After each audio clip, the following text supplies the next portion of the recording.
So Merlin, it's really good to see you again. So Good to happy. see you too, Karen. Thanks. I've been thinking about you a lot, as I've said, just especially since George Floyd's death and everything that it's brought up for so many people, and the pain and frustration, but also the response of a much wider community of folk responding. And it brought up some memories for me of the experiences you had. But before we get into that, I should probably say how we know each other. So when was it we first met? Yes, it was fall 2011 of my freshman year at Denison University. And the way we met there was May, who is your niece. She was helping me with a project or a paper. And so since he was uh, down at your home at that time, you just picked me up from my dormitory and we drove back down to your home, and she helped me. We had dinner, we talked. It was a very lovely evening. And then kind of fast forward a little bit to summer of 2012, I was staying with another person, but it just, because of scheduling conflicts and all that stuff. Yeah, she had some She, things pop up that were unexpected, as I remember. right, yes. And so that's why, yeah, it just worked out perfectly where I ended up staying with you. So it was, yeah, yeah, it was a really great summer. We all three or four of us learned a lot that Yeah, summer. we did. It We was learned something how to be just, housemates with each other. yeah, right, yes, Yeah, yes. It was the it beginning was a of learning learning how to curve. be husband. Yes, yes, yes, indeed. But I remember the suppers outside on the back porch and the long conversations, and you and Luke and May would go into places, like references that were just completely over my head. But it was a lot of Yes, fun. yeah. It was really fun times, and also, it was also that summer where it was the storm, I think. Yes, it was the derecho. There was no electricity for a week, and it was just No, such a mess. Yeah. it was, but I think it created the really homey feel. I think we We had really got through it. So you ended up staying with me for several summers, which was cool. And then after you graduated for a bit as well. Uh, and Yes. and that was nice. And that Yeah, was that was really nice. And I'm glad. I'm so appreciative to have had you in my life, especially during that time, because even after uh, May and Luke kind of were there or not there, it was just us two talking, and we kind of both grew during those time periods, through the good, the bad, not so good. I don't ever remember a time where it was like ugly. So I definitely miss it. It was definitely a place that I was able to call home, and It was neat. it just had that very good energy to it, that was welcoming. Thank you. Well, part of what I've been thinking about a lot is just, the whole question about the relationship between the police in some communities and people of color, and specifically Black people, and what it's like. And it was a learning curve for me. I mean, I was thinking before our conversation today, my own experience of being with police. I think about like Chief Caskey, who's been so lovely in Granville, and making acquaintance with everybody when he came, I think 5 years ago, and just making the rounds, and so kind. And I think about calls I've been on when there have been people in my church who are suicidal, and I'm there, and the police or first responders are there. Sometimes it was a fire chief, and working side by side and watching what they were able to do, and the kinds of situations they were placed in. And then the other place I think about is when they've had to come to people's doors and tell somebody that a loved one has died, and just really tough work. And then I found myself today thinking about a time really long ago when I was first in ministry, and I was living alone in an apartment in Des Moines. And there was this incident where this creepy guy was standing outside of my window at like 3 in the morning and scared the bejesus out of me. Of course, I called the police, and I was just so relieved.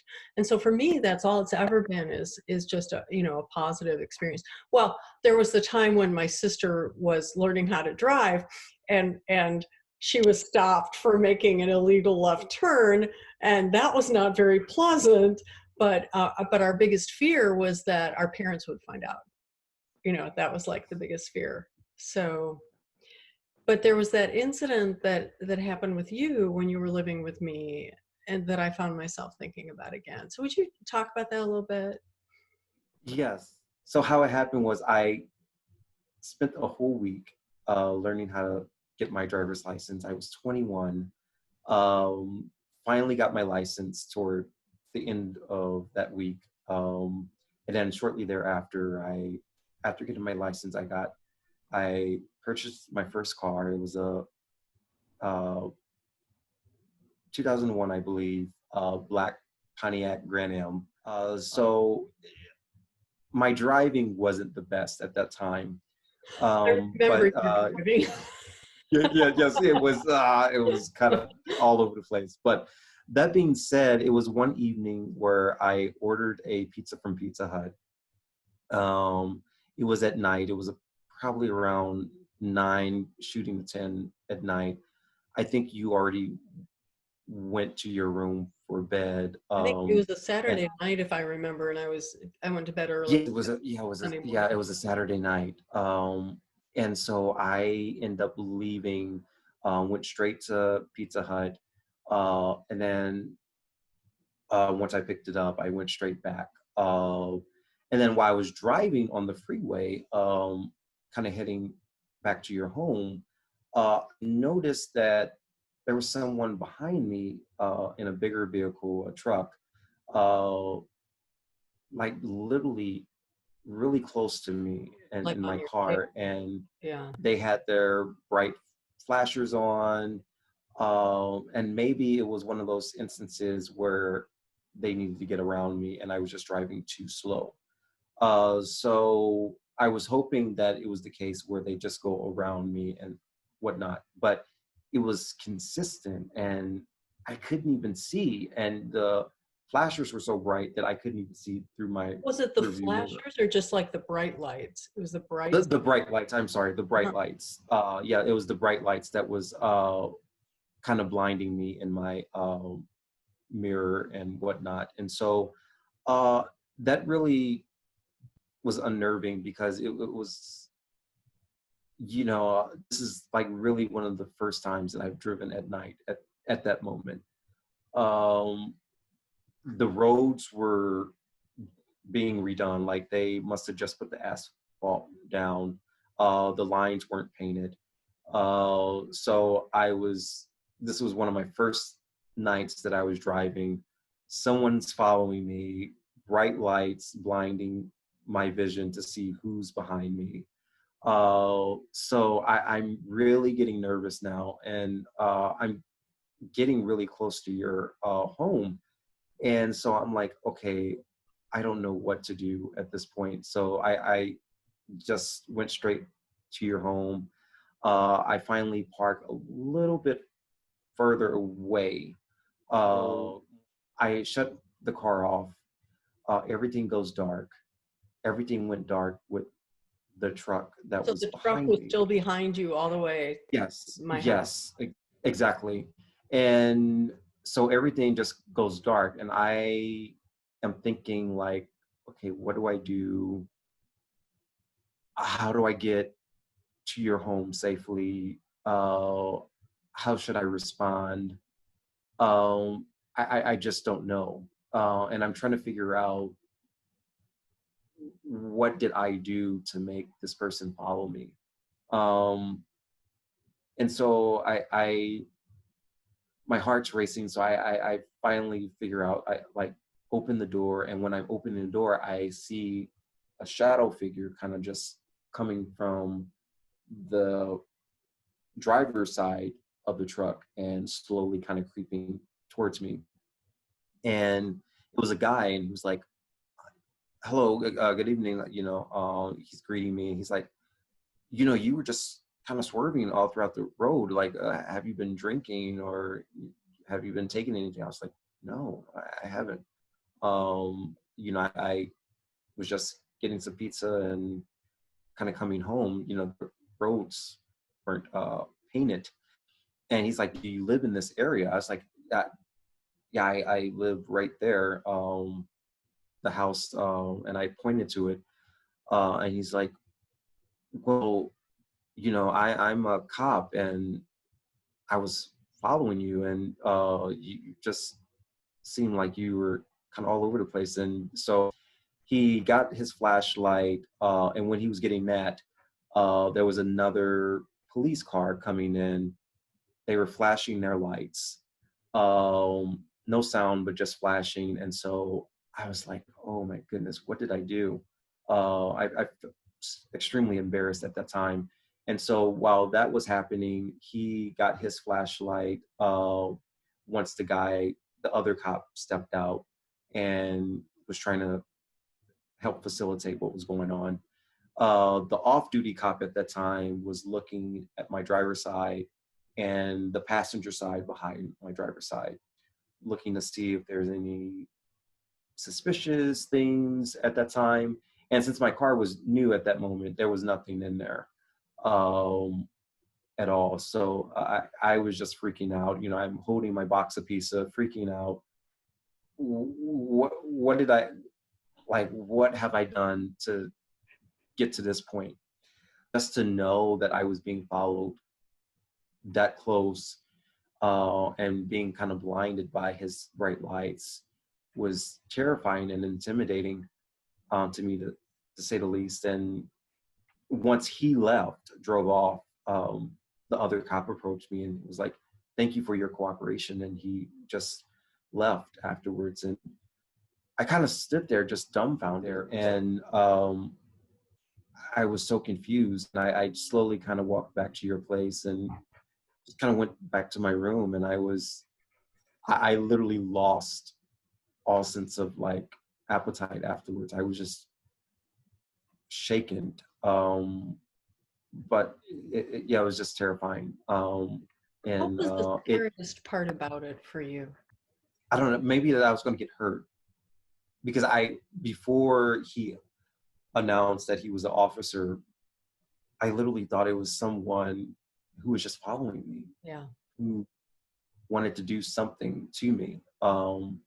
So that, I don't want to say stalker, but just someone who was just wanting to bring a scare. Yeah.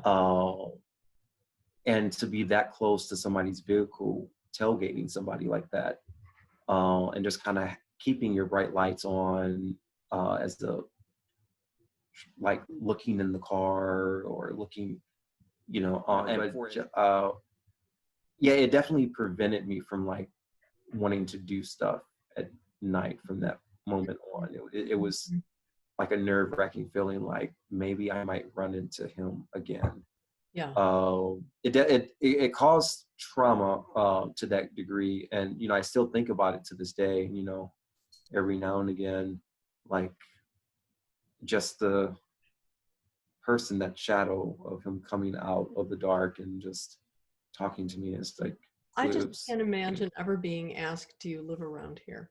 If I parked my car with a pizza box. Yes, yeah, that's and I was nervous that he wasn't going to let me go to your home or whatnot. That was another terrifying thing. It was like I was so close, but yet I felt so far. Well, I really appreciate you telling this story.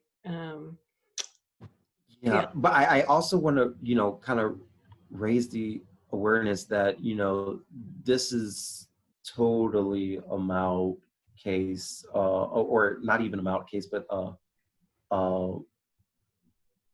a case that, wasn't as bad compared to people who are on the front lines right now, and protesting and are very angry because a lot of the young Black men and women who are protesting or not protesting have been through far worse. And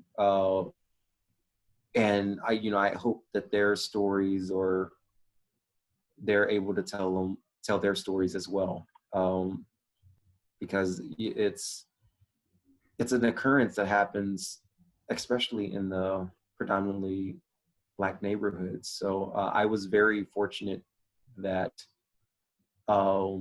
it was just looking outside of my car and not him putting me against the car, or Right.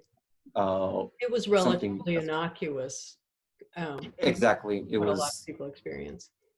but it was definitely traumatic for me. It kind of proved to me that night that I'm not invincible, no matter how well spoken or uh, nice I may seem to people. I'm still a Black man, um, in a world that's still evolving and changing. So Yeah, exactly. And that was my lesson, that I learned from you, from that yeah. experience, just up close and personal. Well, one other thing, and that's just to mention, Newark's going to have a Juneteenth celebration and candlelight vigil. And I'm excited about that. And I just want to mention that, so that if people are watching this, that they'll get that on their radar. I'm so happy that that Juneteenth, the awareness of Juneteenth is starting to come to light. It's so important to understand the significance of Juneteenth and how important it and ingrained it is for the African American community. Even though it was something that happened in Texas, it had a ripple effect. It's become a That national holiday. yes, Yeah. absolutely. And I'm so happy that people are taking great strides to really highlight it. And I heard about how the CEO of Twitter was made it a holiday now Oh, for I its didn't hear employees. that. Oh, that's neat. Yes, and Yeah. so I'm glad that people are really bringing a call to action to it. Yeah. And it's all about the Emancipation Proclamation, isn't it? That's Yes, when it was exactly. finally read to people in Yes, Texas. Um, yes. yeah. So that's neat. Well, thanks for talking with me, and be well and stay safe and keep the faith. So thank you.